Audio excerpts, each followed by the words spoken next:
So it's our great pleasure to be able to virtually host this book launch for the book edited by by Ranabir Samadar, Borders of an Epidemic. And so the discussion today will be introduced by Professor Ravi Ahuja of Center for Modern Indian Studies, and this event is co-organized by the Center for Modern Indian Studies and the Center for Migration Studies of the University of Göttingen. So I let Professor Ahuja continue. Camille has actually said most of what I thought that I would be saying as an introduction. Welcome to everybody to this book presentation, Borders of an Epidemic. I think this has been sort of absolutely important and crucial intervention by Ranabir Samadar and his collaborators from the Calcutta Research Group to be able to react so quickly actually to the disastrous situation that has emerged to India. Before I say much about it, so most of you will be aware of that, but I'll just still show you a small, very short film sequence from the Guardian, basically, to start us off. Right. So we are facing a situation not only groups of workers will become highly visible at the moment. That refers mainly to forms of circulating labor. We'll hear more about that.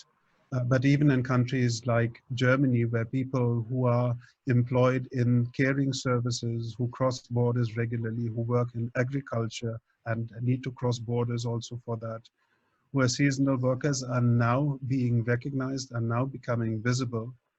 And where it is even also a scandal when, a scandal emerges about one Romanian worker in the last few days who died of COVID-19, basically in a labor flat somewhere in Freiburg without getting any medical services. So this is becoming visible at the moment. Groups of workers that are usually neglected are now being defined as being essential, and being a sort of providing essential service, being an essential worker can both be a threat and a bargaining possibility, which it is effectively. One needs to find out is really depends on the political relations of power at the moment. So for India, one is rather worried at the moment because sort of long-term social and economic policy of social Darwinism is now being combined in recent years with a political authoritarianism, and which has in the last few days hit migrant workers with particular force. So we are still, I think, at the beginning of a drama, of a tragedy that is unfolding. So this is only the first part. Today, the ban on traveling from one state to the other seems to have been lifted. So I think we might be entering a new phase of this problematic. And I'm keen to hear what you have to say on this, Ranabir and Ritu Jyoti. So by way of introduction, I don't think I have to say much. Ranabir Samadar runs the very successful Calcutta Research Group, very successful as the book shows. Ritu Jyoti, of course, was a colleague of ours here at CMIS for some time now, teaches in Mohali at ISA. And there's Camille Buat, who is also a scholar of migration and who is also at Delhi at the moment. So please carry on then. So Ritu Jyoti, you may begin, if you like, or who begins? Right, you begin. You will have a overall scenario mapping, no? You begin, then I proceed. That will be better, no? Okay. No, Ravi, thank you. And I was looking forward to this exchange of views. On the ban that the central government has lifted, it's not exactly, the central government hasn't lifted the ban, but it has said that now it is incumbent upon the states to ensure the return of the migrant laborers who had gone to other states from their own states. And for that, now the directive is that each state would have to have a liaison officer for the migrant workers. and they have to coordinate with the states where the migrant workers of that state, the state of origin, they would have to coordinate with the liaison officers there respective, and the in-between, meaning the transit states. So it will have also then maybe one more logistical phase in terms of, you know, how the government addresses. And the, I mean, interesting is not the appropriate word, but certainly something to watch, that the human cry and the media, you know, extensive media coverage on this thing has possibly forced the government, central government, to redirect at least a part of its attention to the migrant workers question. There are also 2-3 other, you know, very practical aspects, you might say aspects of political economy to the whole thing, which is that if this is the experience of the migrant workers, then some of the economic journals are saying, and observers of Indian economy are saying, that it will be difficult to ensure the return of the migrant workers once the pandemic is managed.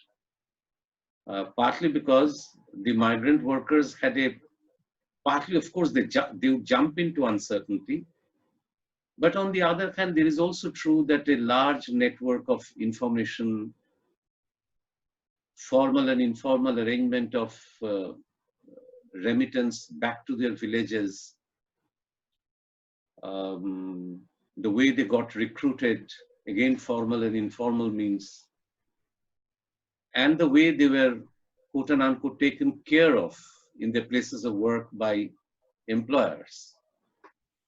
Now, the confidence in all this has taken a beating. I think we can't even measure now how damaging this has been from the economic, pure and simple economic point of view, from a labor market point of view.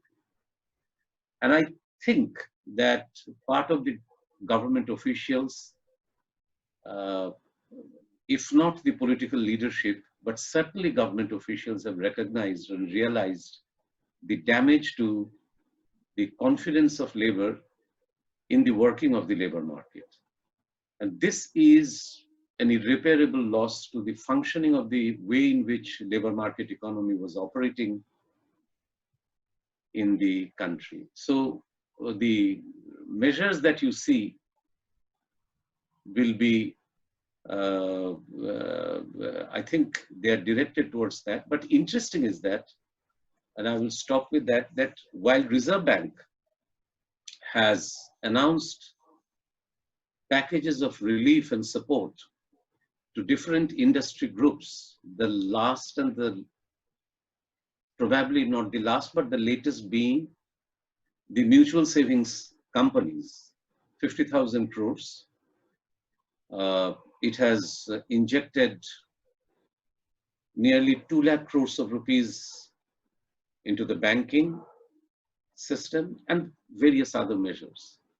But 2 things Reserve Banks has not done, and they're noticeable precisely because they have not been done. If they had been done, I'm quite sure it would have been lost in the range of measures that the government is announcing day after day. One is relating to migrant labor, that is the Reserve Bank and the government of India, or the Reserve Bank and the government of India, are they announcing any kind of special package for migrant labor? And it could take several forms. I mean, finding out appropriate forms was not that difficult. This was the time when they could have said and asked the state government to come up with a rough figure of how many. You know, we in the book, the concluding chapter is on the whole question of database of migrant workers. It's called Accounting and Counting for the Migrants. this was the occasion when the states could have been told that I need this in order to do this, but I need the number. From this to ensuring health safety to ensuring some workplace safety, these standard liberal measures for strengthening the labor market, and both the Reserve Bank as well as the Government of India have avoided taking any such step. And interesting is that while you have in many other places institutions like the Western Union, which would specialize in, at low cost, remittance of immigrant workers' earnings, in India, you do not have any such thing. On the other hand, Western Union is actually gaining now slowly. I mean, if the government gives full permission, I'm quite sure it will have a much stronger presence. So that absence is telling. The second absence is that Reserve Bank is not giving any kind of interest-free loan or even low interest loan. You might say soft loan, like the World Bank rate of 2 to 4%, not more than that, to the states. Because the states, the whole way in which labor laws are now arranged in India, migrant labor by and large is a state subject. Also in the kind of industries, again vastly informal in nature, small, petty in nature, again it is the state governments which will be either the culprit or the savior of the migrant labor. And the state government will need money. And in one study of 2007 and 8, it was exactly the Arjun Sengupta committee report, which is the labor in the unorganized enterprises, which actually mentioned that there is abysmal investment or money allocated for inspection of migrant labor by the state. The state simply don't have any money. And this was again the occasion when the state government could have been given money by the Reserve Bank at interest free and say that within 1 year you give. So 1,000 crores of rupees each state would have come to 28,000 crores of rupees, a pittance, nothing. Because this Reserve Bank is sitting over, if I'm not wrong, 8 to 9 lakh crores of rupees as savings, part of which it shared with the government when the government coaxed and cajoled the bank. So back to Ravi's question then, what is it that shapes the government response to whether it is the migrant labor crisis or whatever name that you give? I think it opens up not only a window, but it opens up a large area which remains relatively uninvestigated in terms of the place of the migrant in either the making of a crisis or from somewhere else the crisis comes and is full blown. So we wanted to address some of these things immediately as the first signs of this quote unquote migrant crisis appeared. And the effort has been inadequate, but our effort, we wanted to at least, as we wrote, that at least to present a tract of the time, that there should be something for the people to then take it forward. And we are getting enormous responses in terms of organizations of solidarity, which are trying to do some work and thinking probably we are in a better position, which we are not. And this is important. I will end with, and then Ritu-Jyoti can carry on. In terms of political response, again on the migrant labor question. I mean, if you say that the government was unprepared, or the government's attitude shows the way state treats the migrant labor question, until and unless the migrant labor is producing remittance in hard currency, which is a different thing. It's a very kind of normalized labor market, beyond normalized business of labor market, beyond the special rulings that the government would have when the government would treat the sending of migrant workers to, let us say, the Gulf. It's not that, it is within the country, so there is less supervision. But if you, it will be unfair to blame the state only. What's the role of the political parties? I mean, you probably heard, the Congress chief, or the next to the Congress chief, Rahul Gandhi's press interview, the last one, a cursory reference to that, no realization that this is one of the crucial questions, whether from public health point of view or from economic point of view or even from a political point of view. But why blame only the liberals? 1920 was the year when the AITUC was founded, All India Trade Union Congress, the legendary apex body of trade union movement in India. Founded and participated in its early years by people like Madan Mohan Malviya, Lala Lajpat Rai, and of course Nehru, Subhash Bose. Then the communists take over. They dominate. And today, 100 years of All India Trade Union Congress. Can you read anything by the All India Trade Union Congress and other central trade union bodies, anything that will show that they are alive and they were awake to the situation? Unfortunately, it's complete silence. I mean, of course, in the leftist newspapers, you will get bit of pieces of news here and there. But the fact is that in Delhi, where from the pictures were taken, all of these cases, the trade union movement was strong. And even though it's a lockdown period, nothing prevents the trade union movement from building up solidarity in a different way and providing the minimum of succor to the labor on foot, trekking 400, 500 kilometers. We have one instance which came out in yesterday's paper from Gujarat to Assam. I even do not know. 1,500 kilometers, 1,600 kilometers.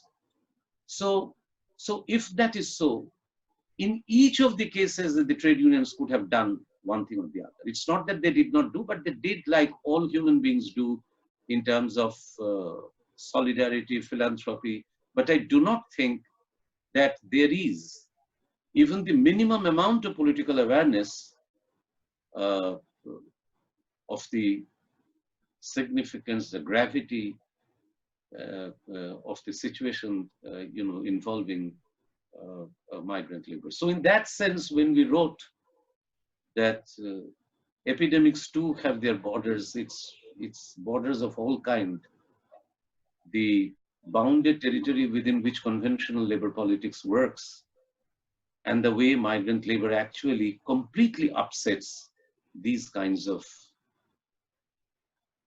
borders. Thank you.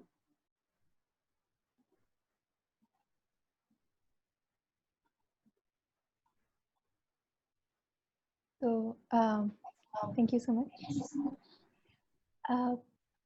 Maybe one quick practical point. There'll be discussion at the end of the second talk, and so if you wish to ask a question, you can just write it in the chat that you will want to ask a question, and then we'll take questions in order. So by the time that Jyoti finishes his talk, you can start signaling that you want to ask a question. And on that practical note, Jyoti. Thank you, Kemen. So there are many important questions that this volume flags, of course. I wish to talk of only two sets of them. The first set prompted my essay in this volume that you might have read, and it is as follows. Can the virus speak? And if it does, can we hear the speech? The virus reminds us of capital's eternal debt to labor and its continued dependence on state action. Section 32 of Indian Contract Act 1872, which deals with the modalities of the, I quote, enforcement of contracts contingent on an event happening, unquote, or the force majeure provision, has suddenly become very significant. In a blog, Brett Nielsen argues that force majeure is the means for capital to disavow its debt to labor by externalizing COVID-19 crisis using state power. The virus thus reminds us that capital as the valorization of value is far from being self-subsistent, and it's more so when capital hits the zenith of a systemic crisis. Admittedly, these reminders came not because of a world-encompassing general strike of the workers, but because of a lockdown imposed from the above, but unwillingly by governments that would prefer to maintain business as usual. Furthermore, the lockdown bears a message to those who think that capital has become entirely speculative and that it no longer needs to extract value from labor, nature, and life as such. Subsequently, my colleague Rajan Pandey and I began a collaboration to probe into a second set of questions that this volume flagged. Why are people desperately going back to their villages? Is it saying something? And more importantly, how can we explain the horizon of the migrants' political rights as citizens? What kind of connection could we build between the future of work and the future of rights in the post-COVID-19 world, and what kind of new generalities that can emerge out of it? In this presentation, we, that is Rajan and me, will discuss the second round of questions. As the volume proceeds, we understand that these two sets of questions are connected, and the connection is mediated by sovereign action. How so? The sovereign enables capital's bailout by using its juridical power, that is force majeure, and allows it to scrap its contract with labor. The unprecedented reverse migration is the effect of capital's externalization of COVID-19, as the owners were in fact allowed to withdraw from their wage and social security obligations. History is replete with instances of circular and return migration. However, a simultaneous migration from several urban centers at this rate is perhaps a matter that requires analysis. The Marxists tell us the story of primitive accumulation of capital, in which peasants desert villages in groups and migrate to cities. This reverse migration will give us enough fodder for a fresh discussion on primitive accumulation in the context of COVID-19, Citizenship Amendment Act, and climate change, studying all three developments within an interactive matrix, which is a long-term conceptual goal of our project. So who are they and why are they leaving cities? We did some amount of ethnography over telephone, over cell phone.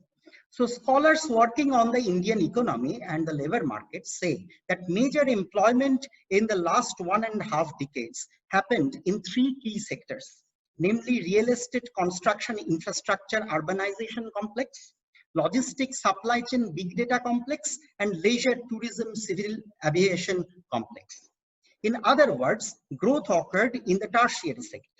While a significant portion of the tertiary sector employment absorbed the educated youth as it required technical education to a certain extent, the massive push from the agriculture workforce found partial absorption in informal and low-end employment of various descriptions in the construction industry and in the logistics complex. The first 2 decades of the new century witnessed the growing integration of India's small-scale home-based and informal manufacturing activities with global supply chains of commodities. The boom in the logistics sector and supply chain revolution happened simultaneously. Through an over-exploitation of what Ranabir Samadar calls the transit labor, comprised of multitudes of unsettled migrant bodies, whom Bremen calls the wage hunter and gatherers.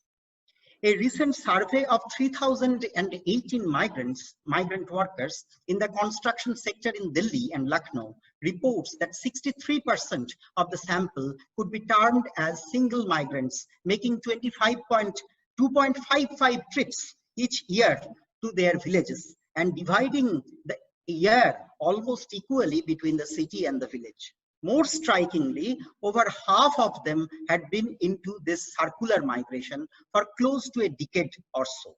The current generation of migrant workers is the third or fourth in the same family. Their dissociation from primary production does not always imply a total estrangement, as a significant number of them may still own small pieces of land and other meager assets. However, the declining status of agriculture and the need for cash forced them to explore better paying jobs elsewhere. Despite their repeated promise of providing free rations and other relief measures, these were the people who started returning to villages. Why? There are two possible explanations. One, the PDS, that is public distribution system in India, does not cover these people in cities, so hopes of receiving free rations do not apply to them. Take the example of Delhi. Anjali Agarwal, the coordinator of Satark Nagarik, the translation would be, say, observant citizen, working on RTI and welfare of the vulnerable sections in the cities, maintains that out of around 19 million population in Delhi, about 70% lives in slums or slum-like localities. Out of this, approximately 7 million are covered under PDS, which leaves more than 5 million out of the PDS net, of which around 30 million are considered extremely vulnerable. So Agarwal maintains that the rules for getting a ration card require an individual to produce a proof of residence, which is difficult for a section of migrants to acquire, as they rent facilities in illegally created squatter colonies. Secondly, there are severe shortcomings with other government institutions and structures of support that could otherwise have sustained them in cities. An example is the construction sector, which employs around 6 to 7 lakh workers in Delhi. The Building and Other Construction Workers Welfare Board, or BOCW, which provides them with some relief, such as scholarships for education of children, insurance, etc., is currently having not more than 40,000 registered workers.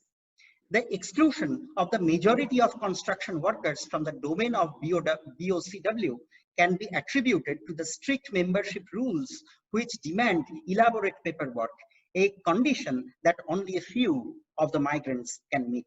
A large number of relief measures, such as a one-time transfer of rupees 5,000 in the accounts of construction workers by the Delhi government, could only be availed by the accounts of construction workers by the Delhi government could only be availed by the formal and recognized members, leaving more than 90%, staggering 90% workers out of the state support.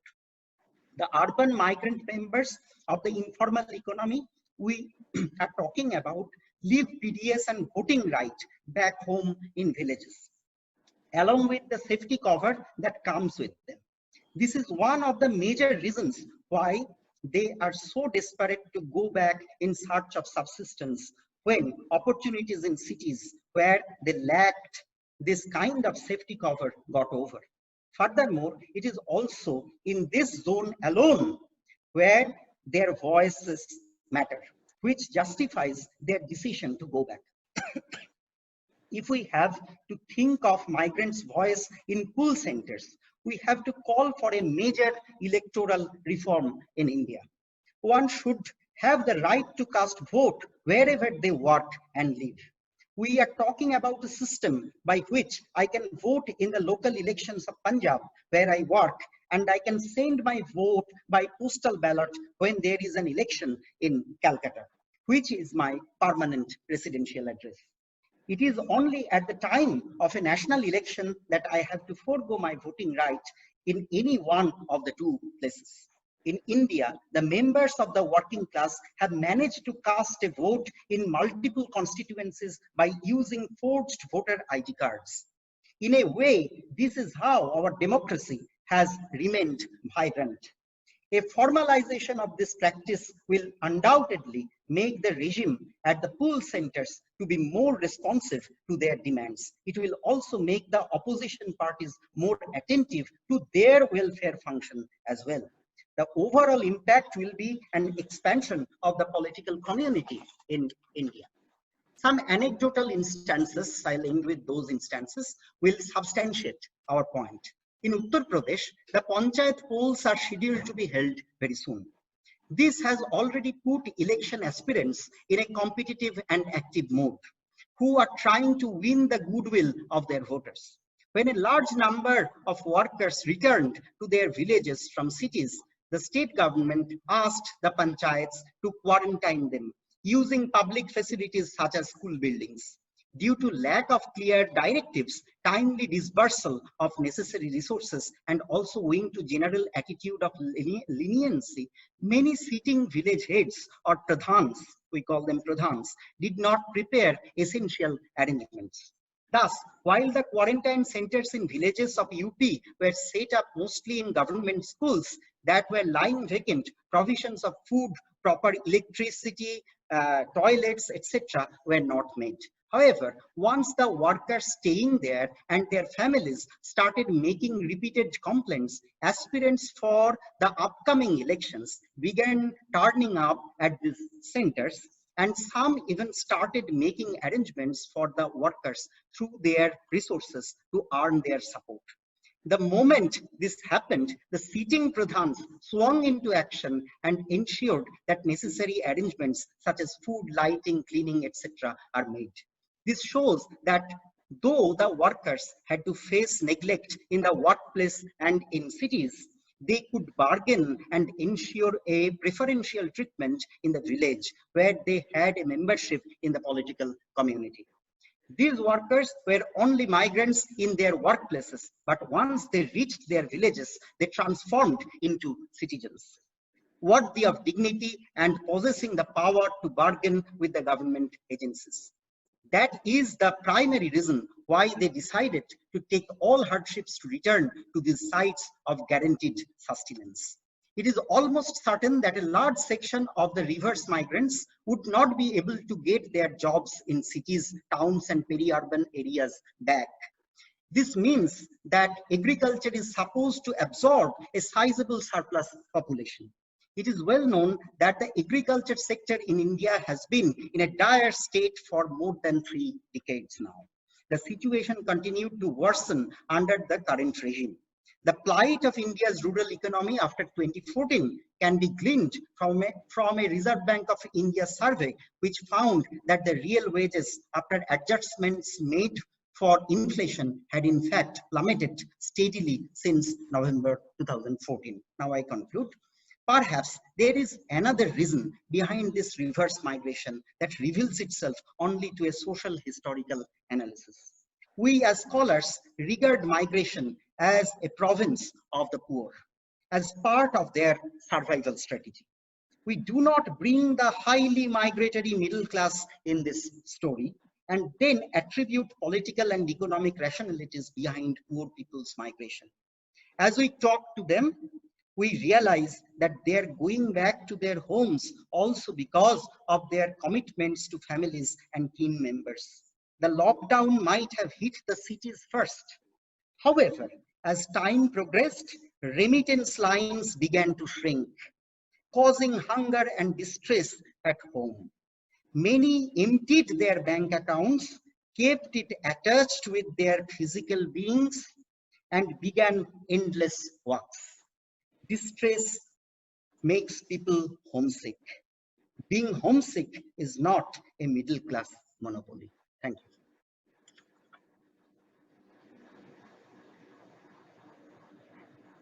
Okay, so thank you to both for your talks, and so now the floor is open for questions. Also for virtual clapping, and then for questions. So as I said, so please write in the comment chat if you want to ask a question, so everyone can see who's in line.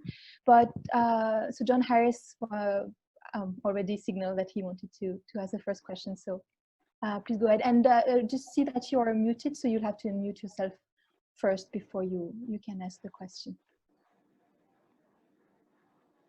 Okay. Yeah. Am I unmuted? Thanks ever so much, and I just like to say, you know, how wonderful it is to have your book. I think it's a tremendous resource. But the question I'm going to ask shows that I have not yet been able to read very much of it. What I'm just a little bit interested in is, what is the role of jobbers in all of this?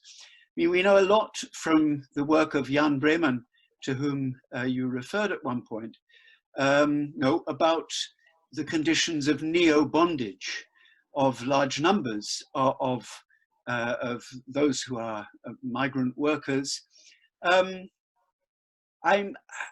know, Jan writes too about the role of jobbers in the recruitment of many of these workers.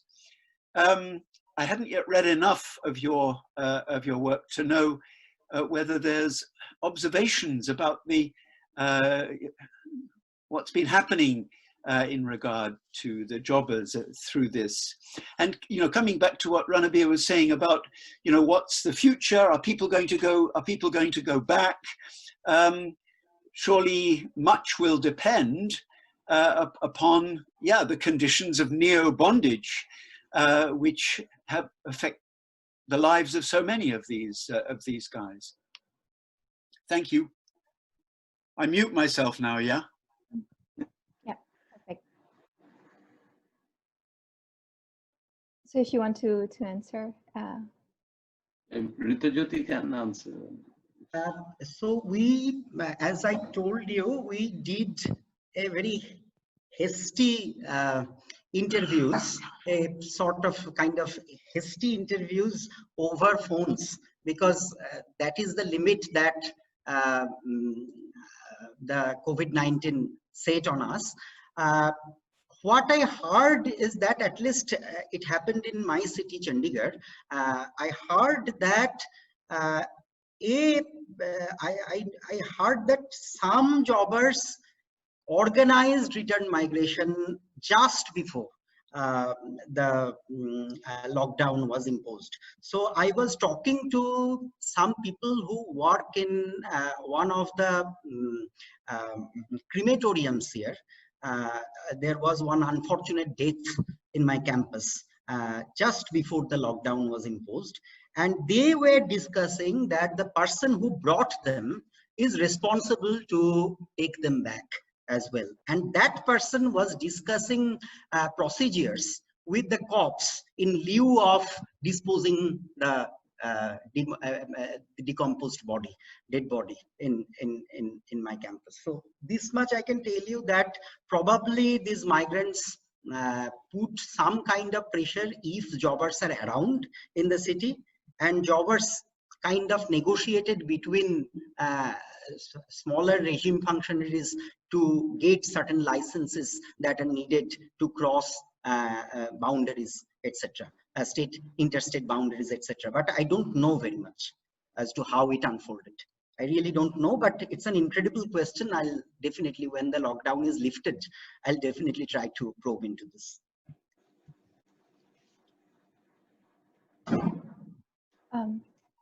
Ranabir, if you want to. Yeah. You see, I think, John, your question leads to apart from the Ritajyoti's response, I mean, I think leads to a general observation, and obviously this is tentative, given that we are all locked up or locked down, whatever, in the room.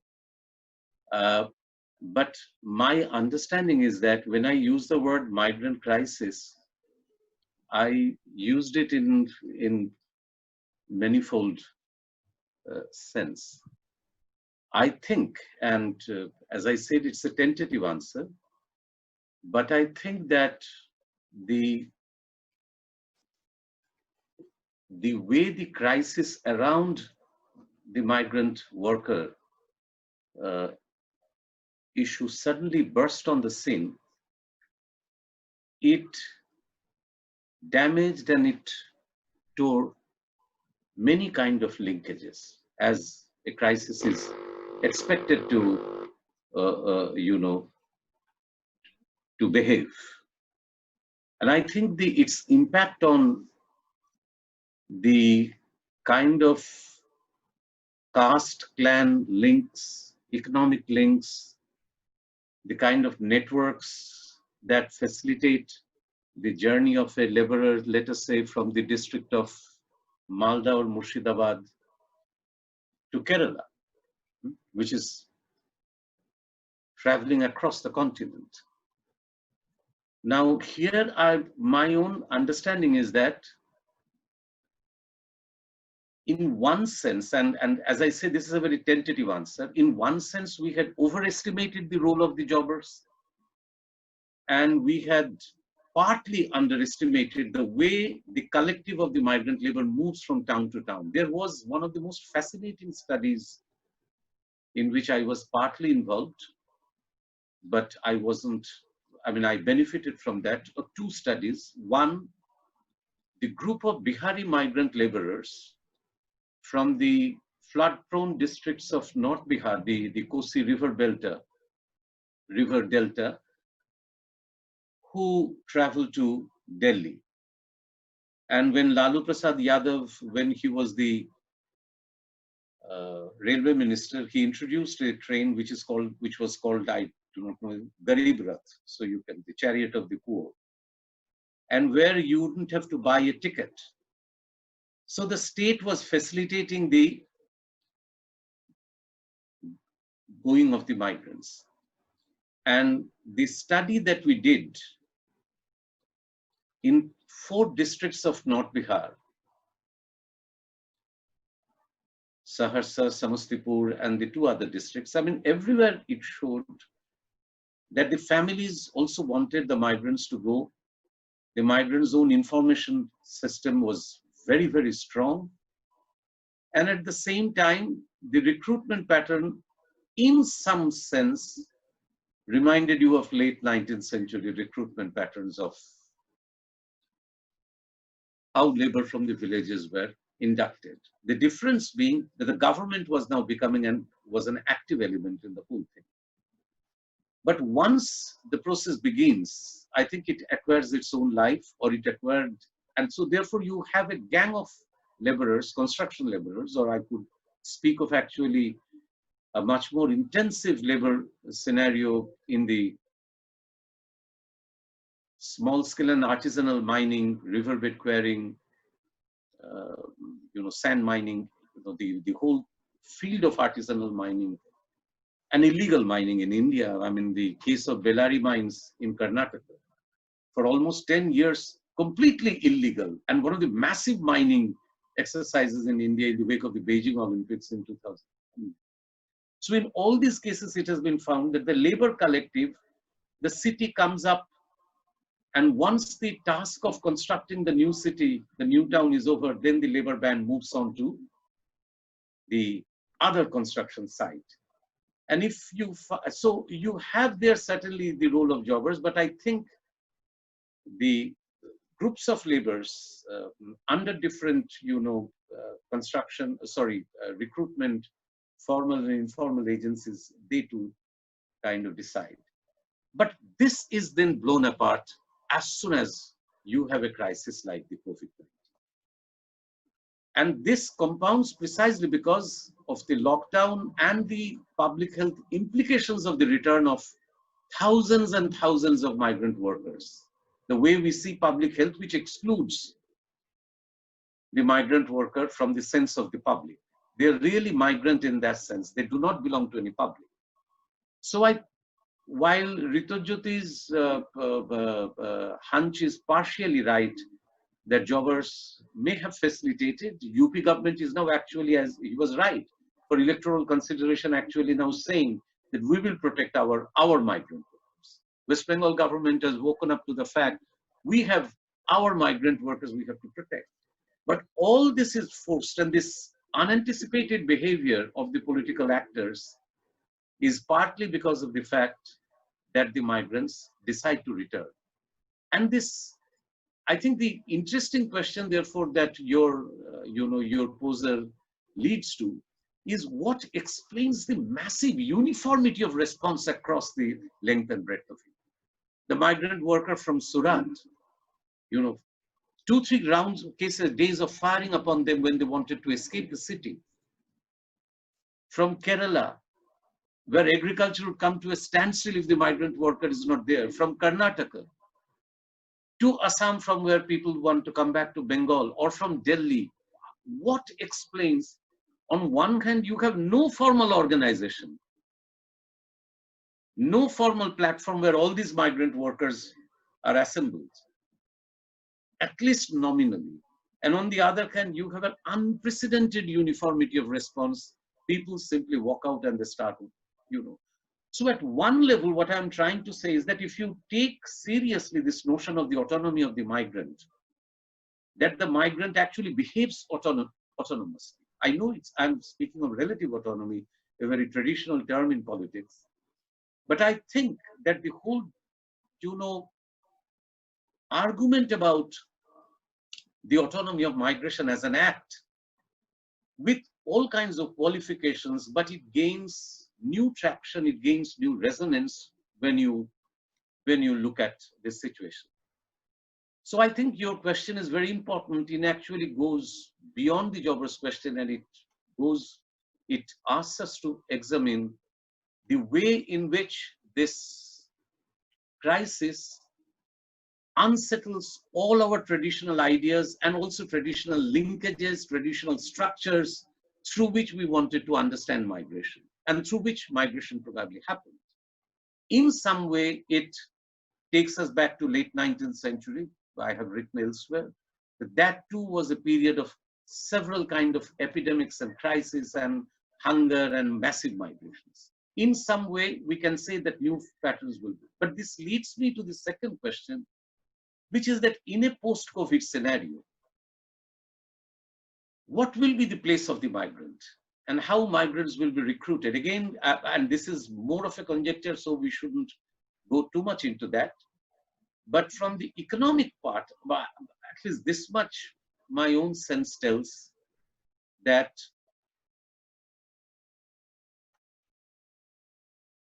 the way we have thought of logistical economy and the way we have thought of platform economy, the way we have thought of gig economy, all those things, I think this will prove to be much more messy.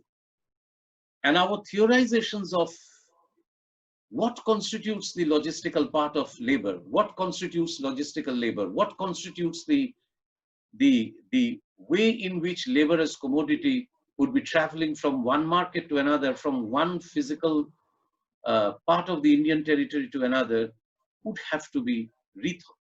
Precisely because if you look at the economic scenario from 1990 to, let us say, 2014-15, massive amount of investment also goes to the SMEs, so the small and medium scale enterprises. Each state is asked to be aware of that. And now, at one go, we just do not know what will happen, precisely because you have an epidemic, you have a labor market unsettling, you have a financial crisis, in a way, and you have a global crisis. So you have something which is unprecedented in the last 50 years of global history, and certainly Indian history, the convergence of so many things. So what will come out of that, and as I said, because of the lack of prudence by the economic managers of the country, they are not understanding that the next cycle of getting labor will be very difficult. And if they want to avoid mass scarcity of food, mass, anarchy in agriculture, and the whole pattern in which the Punjab agriculture, the Himachal Pradesh agriculture, the Jammu agriculture, the Kerala agriculture, huge tracts of the country, agriculture was dependent on migrant labor.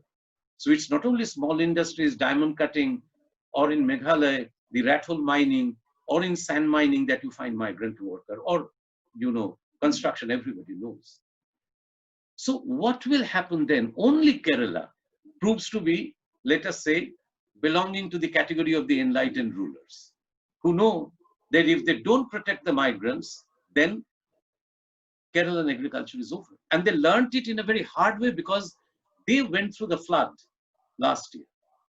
And by and large, while part of the management of flood management drew flags, but by and large, they were aware that migrants were crucial to Kerala economy.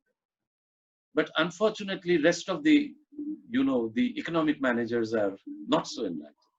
So I think both of your observations are significant and they lead to much more, to greater questions. How do we describe, how do we figure out that this is a crisis? It's a crisis of old structural links also. So the next question is by Anu Kaban. Maybe when you ask your question, you can briefly introduce yourself, like your name and affiliation possibly. And we might also try to keep the questions and answers a little shorter so we can have more interaction. So Anu? Yes, so Arnaud Cavard, for now postdoc fellow at Max Weber College, Erfurt. Yes, thank you for the presentation, and I'm sorry I didn't have the time to read your book, so I apologize in advance if the answer to my question is indeed inside the book. But I would like to ask you about the relationship between owners or order givers and the workers.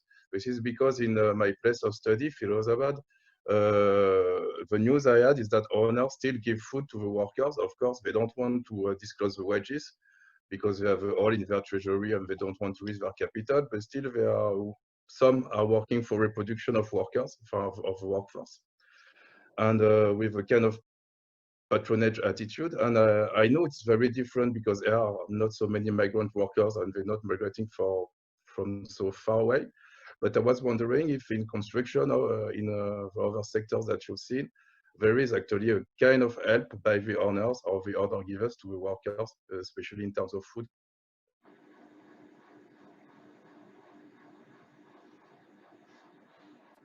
Thank you. So yeah, anyone can, not that Ed. Rita Jyoti. I couldn't hear much. Okay, so in fact, do the owners distribute food to the workers? Owners? Yeah, is it a yeah. common practice? Or have you seen this? I don't know. Okay. I can give you a very short answer, which is that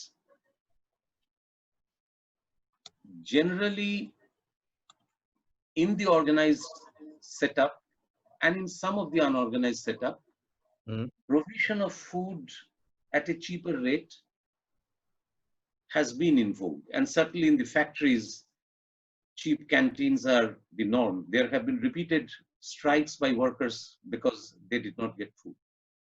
But in terms of food as relief, to my knowledge, it is only in the plantation sector that the government extended the NREGA provision, that's the National Rural Employment Guarantee, the Mahatma Gandhi, because there were hunger deaths in the tea gardens, particularly of North Bengal. And it's the same story that private owners would fork out as little as possible, and the government would have to do what is required. And government did, and it reduced the hunger deaths in the tea industry. It has come down, but that really means that even when the tea gardens are closed, or tea gardens, as you know, they are being restructured in a major way,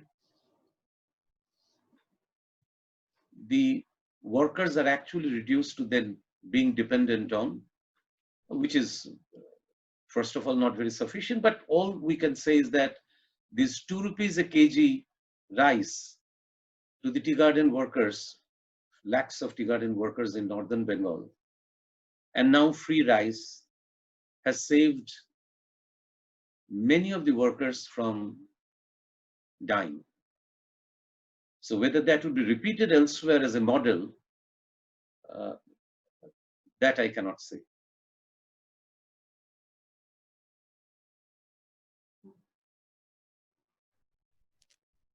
I think we have a question from Rupa. Yeah. Hi, everyone. Thank you very much for your presentation, Rito, and for this book. I also, unfortunately, have not yet read it. But my question is actually about what your thoughts are on the number of people who are migrants who are still working. How many are still working right now? There seem to be a number of reports that, for instance, industries that use bonded labor a lot, like brick kilns, are actually still operating. So I wondered what your findings have been, if any, on this issue, and whether we have a sense of how widespread it is. Obviously, some agriculture is also going on. Is this migrant labor or not? Thanks, Rupa. I also heard, and there was also a very disturbing report in the Wire yesterday. You must have seen that, in IIT Hyderabad, there was a construction going on, and some few hundred workers started beating up the manager who was doing, and that was inside the campus of the institute. Which is a national central institute.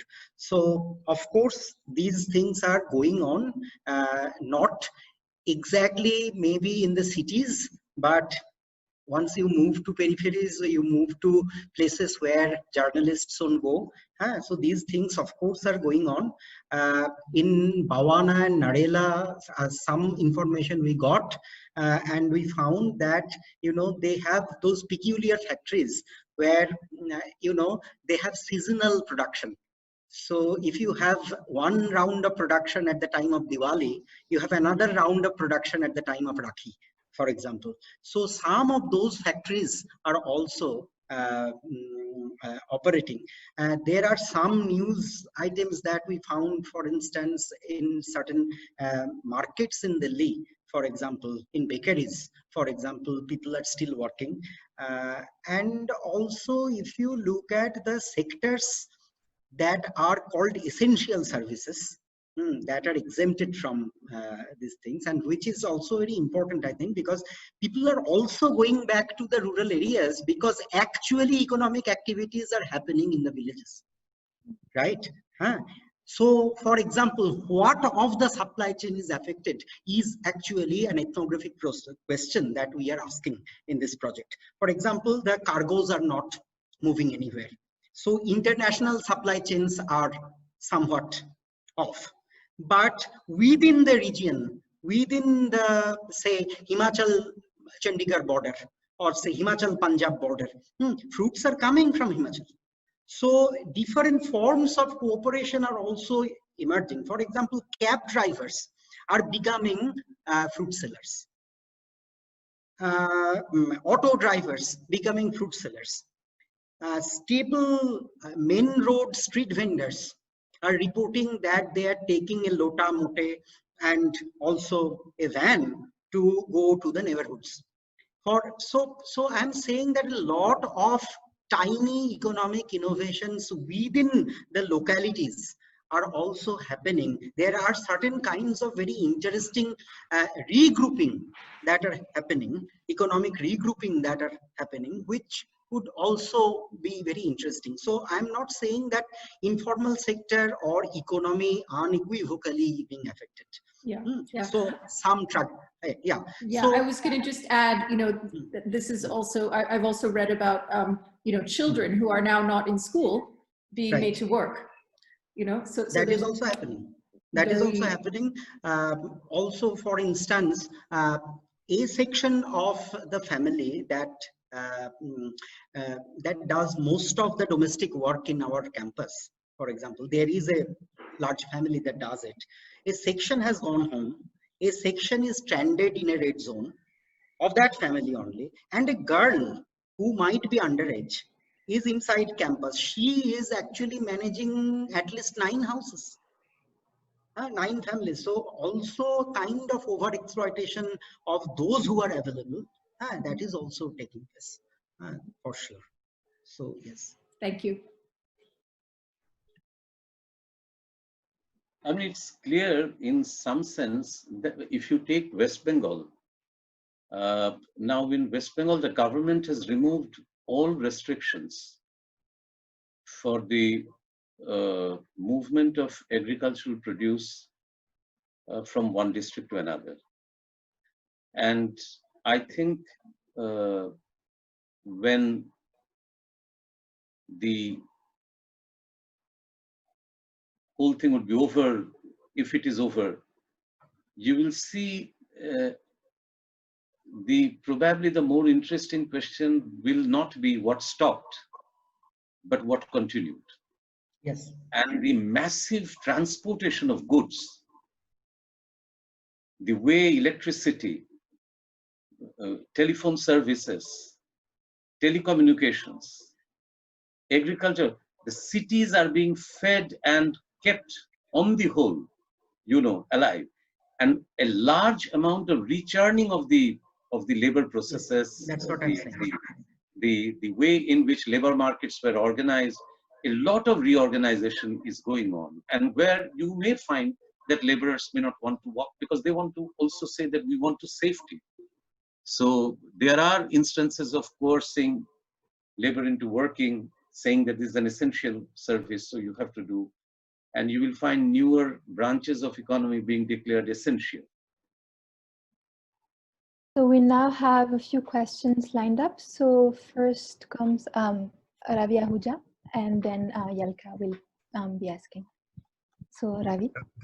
This continues exactly from this point, from Rupa's point, and the mentioning of essential services and the expansion also of the scope of essential services. So if you look at the historical context, and for a historian, of course, one thinks of the last decade of the 19th century and the plague epidemic at that time. So you do find that there's the attempt in the situation of crisis also to stabilize the hold over certain sections, basically, of workers.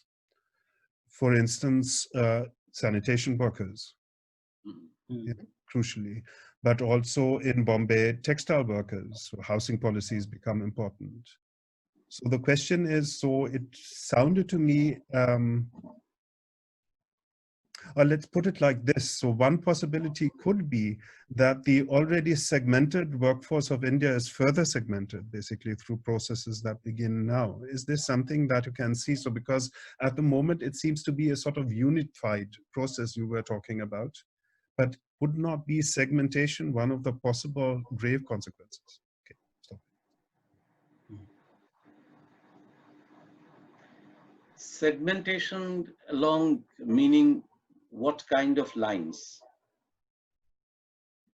Segmentation in terms of how mobility would be regulated in differing ways, in divergent ways with regard to different parts of the workforce.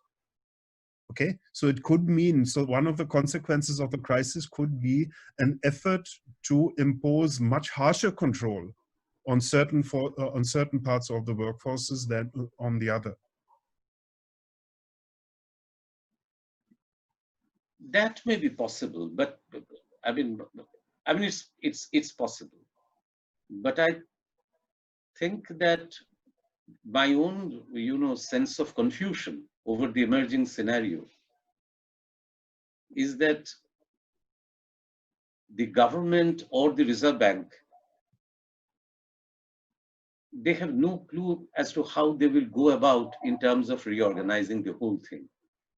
So partly they're also groping in the dark, partly it's also the design develops as the situation develops and bit by bit. So it might be a bit of a pragmatic thing. And coercing labor into a pattern so that labor falls into a pattern, I think it will depend, as I said, to a large extent, to which the whole logistical aspect of the reorganizing the economy take shape. And my understanding is that perhaps a significant part of the old thing will be over. Let us take the case of construction industry. Now in construction industry, it may be possible, and again I'm saying we are on uncertain grounds here, that unless there is an unprecedented infusion of liquidity in the thing, we may find that at least 50% of the construction projects, the speedways, you know, the speed corridors, agenda of having special railway lines of freight, you know, 100 smart cities, one can go on and on with the massive program that the government of India had, and the setting and the construction of new ports all over India. All these were already under severe strain when we had the financial crisis, the lending institution for you know, logistical thing, when that busted. One of the main casualty was Anil Ambani's fortune in that. So half of the construction thing, you may have a situation like 1996, 97, 98 in Thailand and all in Southeast Asian countries, partly in Latin American countries, where this ambitious logistical program drawing in massive amount of labor, we may find that that is stopped. So where will they go? Will they have any work altogether? Or we are going into a period of complete uncertainty in terms of new labor opportunities, new areas of investment, etc. And I think there, Ritojyoti's point is important, that while this will be the visible part where we just do not know what will happen, at the same time, in a completely unorganized manner, other kinds of activities you know, might take shape, and agricultural marketing, small agriculture, small trade, they may find a new lease of life. I mean, it's, as I say, it is uncertain, but I do not rule that out. Certainly, there will be many states we may have, I mean, in that sense, you are right, that India as a whole may not present a standard picture, that we may have unevenness in the whole thing. And a new kind of segmentation might appear. Now we had, well, certain kind of labor would go to Punjab, certain others would go to Jammu. So you had India on the whole divided into specialized labor market territory. Would that pattern remain? That determines to a large extent the way labor is segmented. That is a bit uncertain. So next is Yelka, and I think, yeah, if you want to ask your question. Thanks. I don't know if this is taking us too far, or if you can say anything to this at all, but I was wondering what the effect is on the Indian diaspora. Has there been a big return movement of migrant workers from abroad as well? Or in terms of remittances that I guess most or many rural households live off?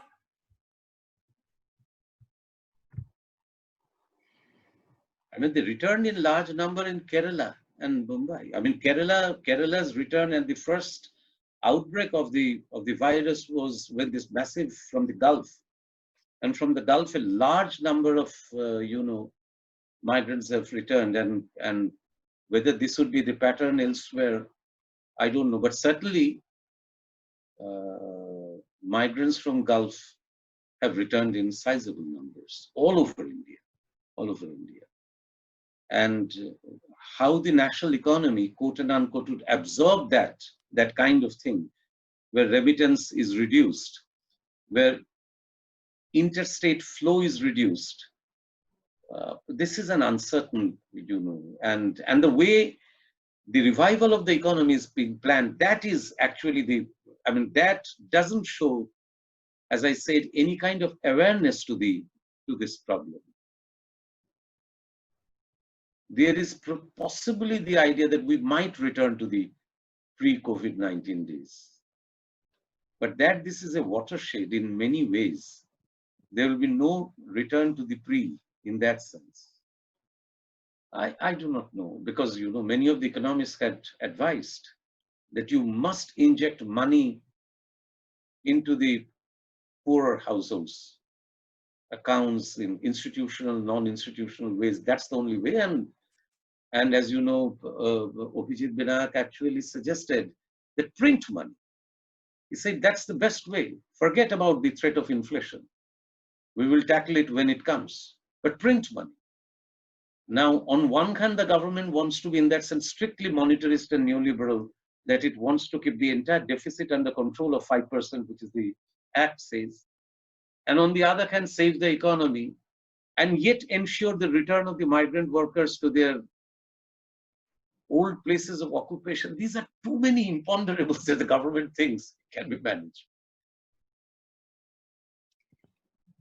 Okay, so the next question was sent to me in written form. So so it's two questions actually, which I will now read out. And they come from Pragya Khanna, who works at the Rosa Luxemburg Stiftung.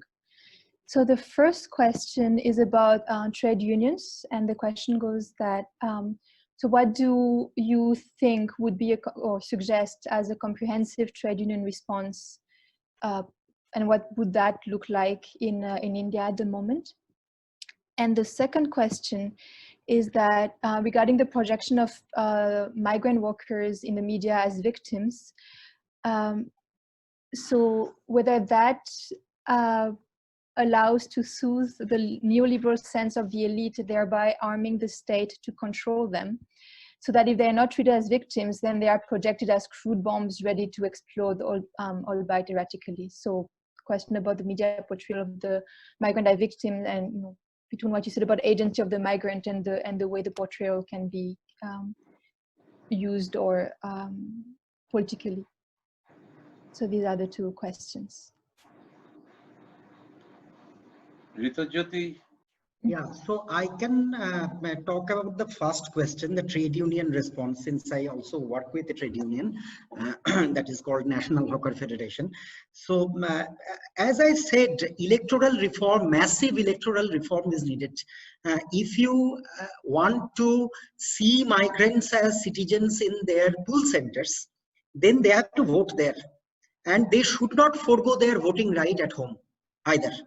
So massive expansion of political community through voting is required. And this is something that I have been saying for a while now. And this is something that I think trade unions should pursue. This is one thing. Second thing, where is, when I look at West Bengal, for example, where is the welfare function of the opposition parties? I don't see, when I check with people, I don't see CPIM anywhere in a big scale on the streets of Calcutta. Of course, in mafassils, in small towns, certain localized efforts have been made. But parties were known for their welfare functions. So I would say that trade unions should talk to their respective political parties, political organizations as well.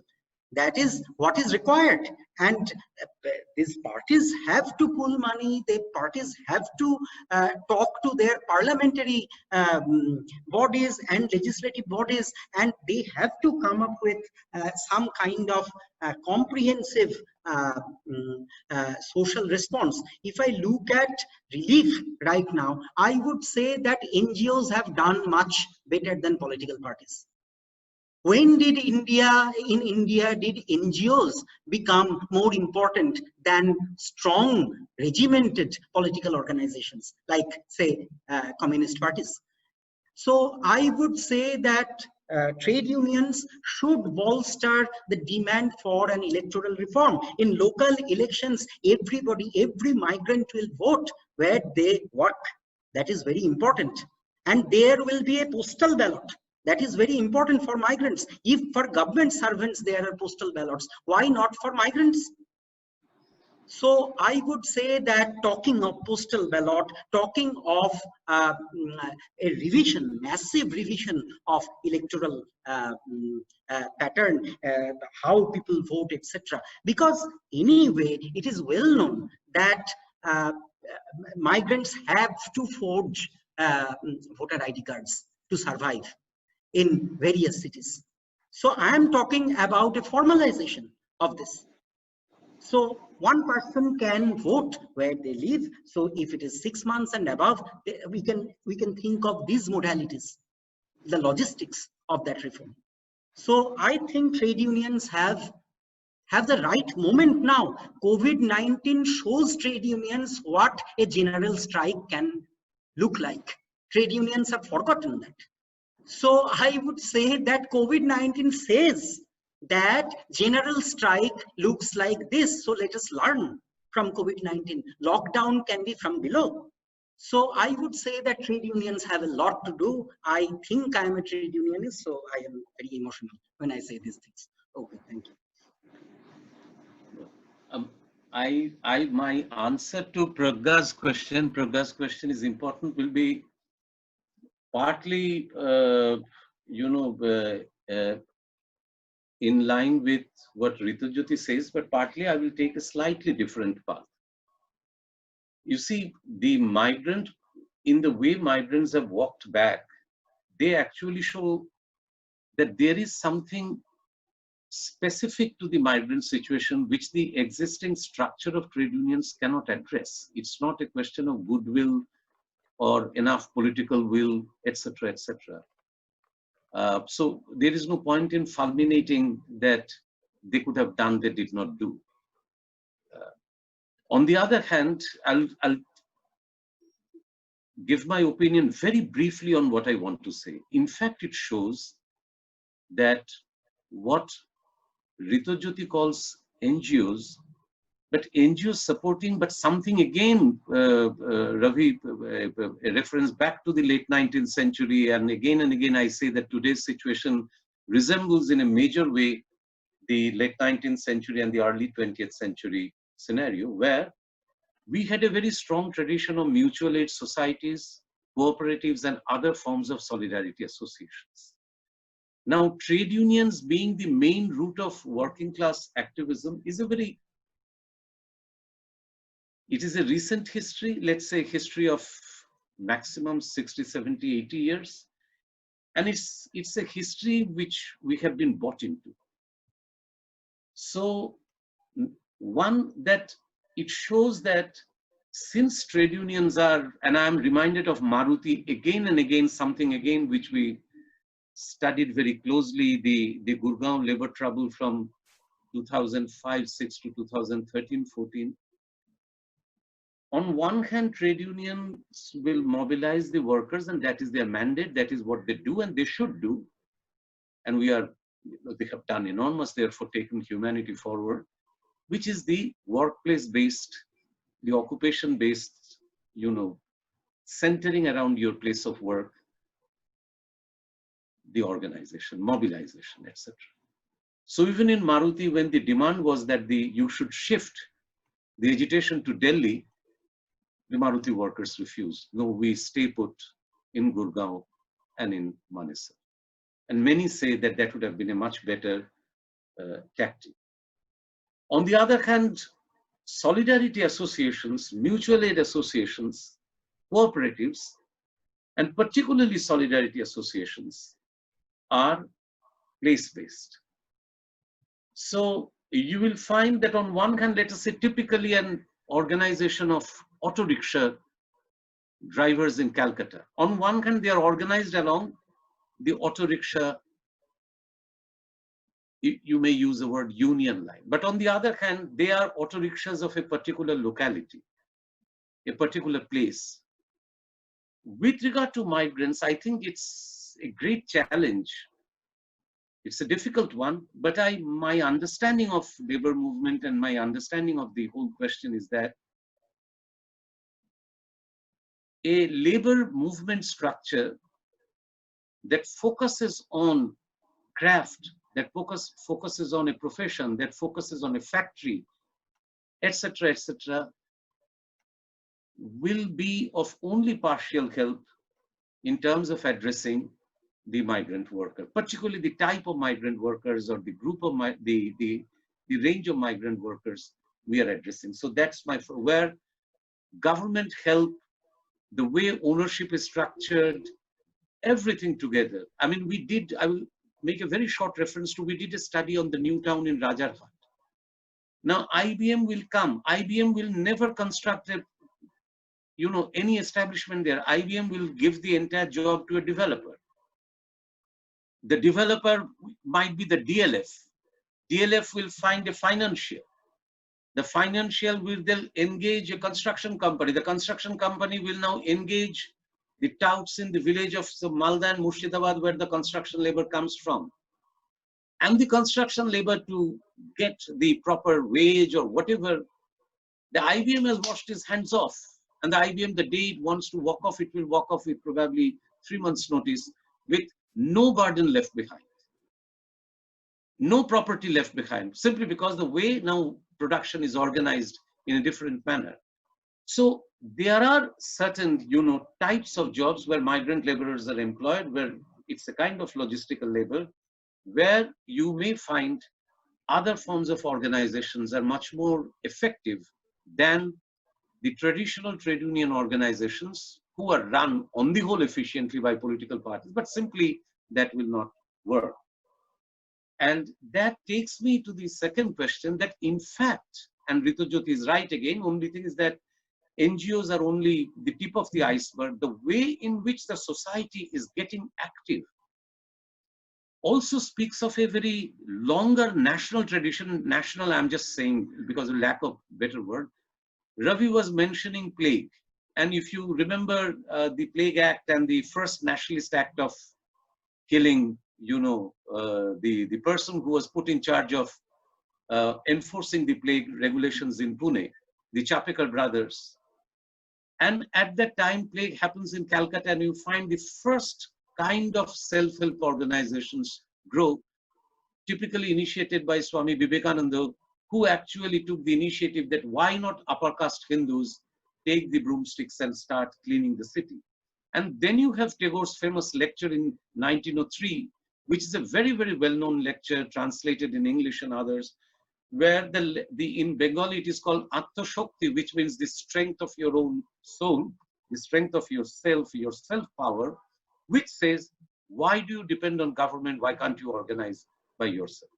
Now, that becomes immediately activated, this strain of, you may say, the national tradition through the 100 years. The Congress did it, the communists did it, that trade unions will not be the route through which the migrant workers can be organized, but rather you have a different kind of invoking self-reliance, a different kind of invoking the principle of solidarity. As I said, that mutual aid associations and cooperatives were very important at one phase of Indian labor movement, which is now completely sidelined and silenced in the trade union-centric labor history.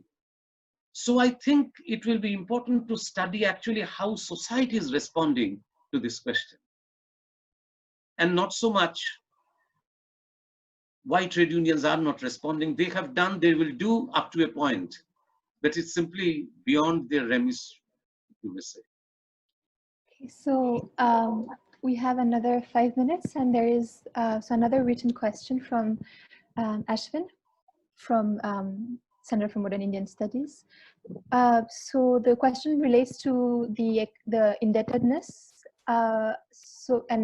So basically about the extent of indebtedness among workers, and whether in your conversations and ethnography you have tried to map out that question, and related to that, if we might witness or see a return of older forms of indebtedness with village landlords and money lenders, as opposed to, say, jobbers or lenders in cities once the migrants return to the villages. And so, because there's about 5 minutes left, give and take, so please keep your answer within that. It's a great question, Ashwin. It's a great question, but I really don't know the answer, because when we called people and talked, they were on the move. They're on their way. So, of course, I talked to some bank managers. That's how I came to know that they are withdrawing money and going while going. So, taking money in cash form. But when you talk of indebtedness, you are actually referring to informal kind of network that these villages have. So I really don't know what is going on there. I really don't know. But it's a really great question. If we expand on this ethnography, that should be one of the central questions, of course, Ashwin. My tentative answer to this would be that the extent of migration from the rural areas to the cities and to other states actually had helped reduce indebtedness in some of the rural areas. And migrant income in Tamil Nadu, in Kerala, in Maharashtra, in Gujarat, that helps sustain the economy, the agrarian economy, or the rural economy, not agrarian economy, but rural economy of, let us say, Murshidabad, where the wife is a, a bidi worker, and the male, member has gone to the other places. I think indebtedness will return, and return in a big way, precisely because the older routes to migration and the older forms of migrant, older meaning pre-COVID-19 forms of, migration, if they are disturbed, if they are not, then you go back to quote and unquote the normal situation. But the second thing is that the indebtedness in all senses will increase, because if you see the withdrawal of banking from the rural areas, up to 1990, bank was the fastest expanding industry in India. Bank absorbed in the organized sector the largest chunk of people. And if you could see that the motto of the State Bank was that actually there should not be any small, kind of thing, small town where State Bank would not be present. And State Bank, being the leading government national bank, now says that we have to actually restrict. And there was a scandal over State Bank requiring that you have to have 5,000 rupees as the minimum deposit in your savings account. And then the State Bank withdrew. But in any case, nationalized banks are withdrawing. So you will find indebtedness coming back. So it's not so much, I think migrant economy in a way was one of the propellants of the quote and unquote Indian growth. The Indian growth story, we rarely hear of the migrants. We only hear of the migrants in terms of going to Gulf and the remittance factor. But we never seriously studied the role of migrant labor in the kind of the growth of GDP and the way in which state economies became strong. That story is going to be disturbed.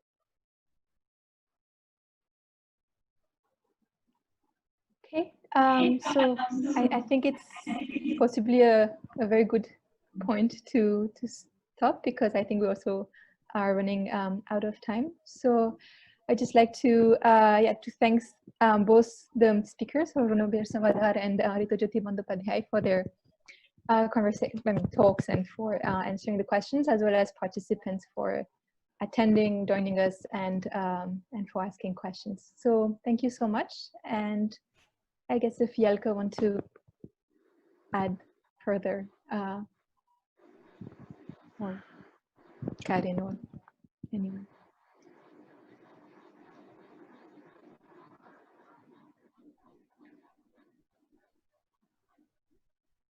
Okay. I want to thank all of you.